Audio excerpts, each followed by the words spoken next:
Imagine if we went back in time and gave an NFL team a cheat sheet for the draft, telling them exactly who the best players are in the position they are drafting for the first and second rounds, occasionally giving them a little nudge when it comes to free agency and who they shouldn't let go. What would those teams look like now if they were able to always play the draft perfectly?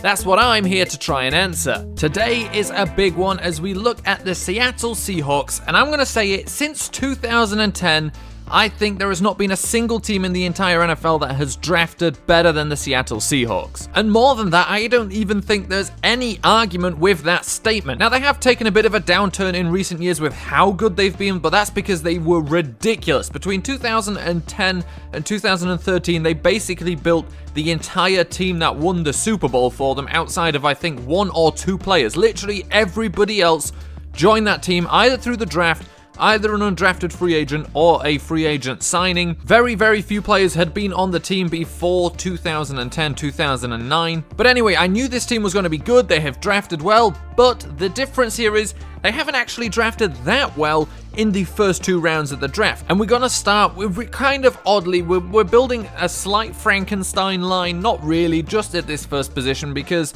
left tackle is the absolute weakest position, really. And in 2011, with the 25th overall pick, the Seahawks selected James Carpenter at tackle. And now he did play on the right side, and the players we could replace him with, the two Marcuses, of course, Marcus Gilbert and Marcus Cannon, also play on the right side, but it's the left side that needs the help, and someone would have to move over. We could move Gary Gilliam over, but we're going to have this player here, and our left tackle is going to be Marcus Cannon. Then the rest of the line is pretty straightforward, with Mark Glowinski at left guard. Then in 2014, with the 64th overall pick, the Seahawks selected offensive tackle Justin Britt, and now he has, of course, since moved to center, and that was the correct pick, because you try and find another offensive tackle that can go in at center instead, obviously not going to happen. Justin Britt, the correct pick for them, based off the fact that the other positions are kind of better, and there are no offensive tackles they could have taken instead that could fill any of these other needs. Then at right guard, we have last year's rookie Jermaine Ifedi, and then our final position, of course, right tackle, as I mentioned already, Gary Gilliam. Then we move on to the tight end position. There, of course, we have Jimmy Graham, and with that, we can move on to the wide receivers. Now, our number one wide receiver is not one of the players already on the roster.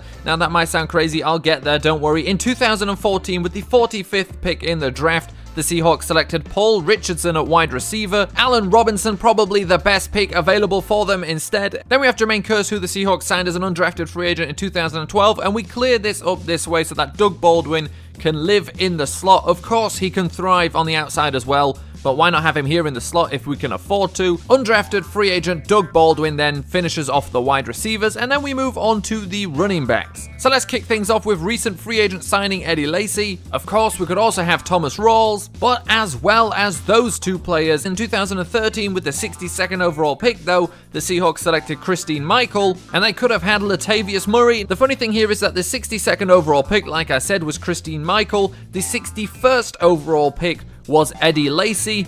Eddie Lacy now plays for the Seahawks. Christine Michael now plays for the Packers. They could have saved everybody some time and just swapped around at the time. At the fullback position, we have Marcel Reese, and then of course there is just the quarterback position where we have Russell Wilson, and this is the Seahawks offense. Not too different. A couple of positions changed though. Of course, their most important players here, guys like Doug Baldwin, who was an undrafted free agent, Russell Wilson, who they picked up in the 3rd round. Those guys, of course, not from the first 2 rounds, and it doesn't really change as we move on to the defense now. The Seahawks kill it in the later rounds. So we start at free safety, and we start with one of the rare first-round picks of the Seahawks, but it was made in 2010, so isn't even a part of this. Earl Thomas, of course, the man we refer to there. Then at strong safety, another late-round pick for the Seahawks, Cam Chancellor. Then we move on to the linebackers, and we're going to start in the middle because we can finally talk about a draft pick. In 2012, with the 47th overall pick, the Seahawks selected Bobby Wagner, which of course was the correct pick. Then at right outside linebacker, another late round pick of the Seahawks, KJ Wright. And then at left outside linebacker in 2012, with the 15th overall pick, the Seahawks selected Bruce Irvin, and now that was a not bad pick. However, here are two guys they could have had instead. Dante Hightower they could have picked up, or a man that maybe fits there a little bit better, Levante David they could have had as well. And just imagine, they already are filthy good at linebacker. Imagine if instead of Bruce Irvin, who was good for him when he was there, was Levante David, and they had those three guys on the field at the same time. So with that, let's move on to the cornerback position. Of course, our number one cornerback is Richard Sherman. Our number two cornerback is another undrafted undrafted free agent of the Seahawks, Deshaun Shedd. And our third cornerback is a 6th round pick of the Seahawks, Jeremy Lane. Moving on to the defensive line, Michael Bennett was originally an undrafted free agent signed by the Seahawks, then went to the Tampa Bay Buccaneers, then was re-signed by the Seahawks. But like a lot of these players, his roots are the same, being signed by the Seahawks, except for he had a bit of a different journey. Then at defensive tackle, of course, we play with a 4-3 here. We have a Tamba Rubin, ahead of him, Tony McDaniel. And then we move on to the right end position, the final position, of course, and we have somebody here already, Cliff Averill, but then we have another drafted player in 2015 with the 63rd overall pick. The Seahawks selected Frank Clark at defensive end, and now Frank Clark maybe not the correct pick anyway. However, there is a much better player they could have taken instead, just on an ability point of view, and that man would be Danielle Hunter. It's already not fair with the talent they have at defensive end. This would just make it completely unfair.